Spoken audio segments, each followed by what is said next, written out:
آقا فرماتے ہیں قیامت کے دن میری حالت یہ ہوگی، میرے کندھے پر چادر پڑی ہوگی اور وہ کبھی کھسک کھسک کر گر رہی ہوگی، ایک ہاتھ سے میں اپنی چادر سنبھال رہا ہوں گا اور دوسرے ہاتھ سے اپنے امتیوں کو پکڑ پکڑ کر جنت میں لے جا رہا ہوں۔ یہ میدان قیامت کی بات ہے۔ پھر پوچھتا ہوں محشر میں بھی وہ جو نہ ہو تو، قیامت کے میدان میں بھی وہ جو نہ ہو تو، ارے تمہاری اذان کمپلیٹ ہوتی ہے، اذان میں بھی وہ جو نہ ہو تو، نماز میں بھی جب تک سلام نہیں بھیجو گے نماز میں بھی وہ جو نہ ہو تو، کہیں پر بھی بچ نہیں سکتے۔ اسی لیے اعلیٰ حضرت نے کہا تھا بخدا خدا کا یہی ہے ڈر، نہیں اور کوئی مفر مکر، جو وہاں سے ہو یہی آ کے ہو، جو یہاں نہیں تو وہاں نہیں۔ جب تمہیں سمجھ میں آ گیا وہ جو نہ ہو تو کچھ نہ ہو، وہ جو نہ ہو تو، وہ جو نہ ہو تو، جب تمہارا یقین ہے اب سنو بریلی کا امام کیا کہتا ہے، اے سنی جوان آج لے ان کی پناہ، آج مدد مانگ ان سے، آج لے ان کی پناہ، آج مدد مانگ ان سے، کل نہ مانیں گے قیامت میں اگر مان گیا۔ آج آنا ہے تمہیں وہیں پر۔ میری گفتگو کا خلاصہ یہی ہے، میری گفتگو کا لب لباب یہی ہے، آ جاؤ اس قدم پر جہاں سے بلال حبشی کو کعبے کی چھت پر پہنچایا گیا، آ جاؤ اس قدم پر جہاں پہنچنے کے بعد خطاب کا بیٹا امیر المومنین عمر ابن خطاب بنا۔ حضرت عمر خود کہتے ہیں میری حیثیت اتنی تھی، میں خطاب کا بیٹا، بچپن میں 2 بکریاں مجھ سے نہیں سنبھلتی، لیکن ایک وقت آیا حضرت عمر 36 لاکھ اسکوائر کلومیٹر پر تنہا حکومت کرتے تھے۔ مصر، عراق، یمن، شام، فلسطین، یہ آج کا سعودی عرب حضرت عمر کی نگرانی میں تھا۔ حضرت عمر کہتے ہیں آج اتنے بڑے خطے پر عمر کی نگرانی ہے، اس لیے نہیں کہ خطاب کا بیٹا عمر ہے، اس لیے کہ محمد عربی کا غلام عمر ہے۔ وہ جو نہ ہو تو، میرے عزیزو جتنوں نے عزت پائی ہے اس قدم سے پائی۔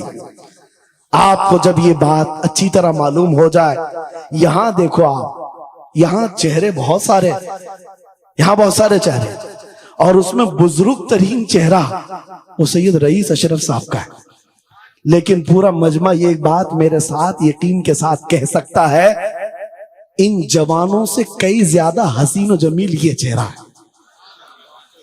کیوں؟ ارے تمہارے بالی ووڈ اور ہالی ووڈ میں تھوڑا بڑھاپا آئے تو اسے نکال دیا جائے، پھر اس کی نہیں چلتی۔ وہاں صرف رنگ اور گازے کا کام ہے، وہاں صرف اور صرف پاؤڈر لالی میک اپ کا کام ہے۔ جب تک جوان تھے ہزاروں فین تھے، لیکن جوانی ختم ہو گئی تو بیچارے ان کی زندگی کے لالے پڑ گئے۔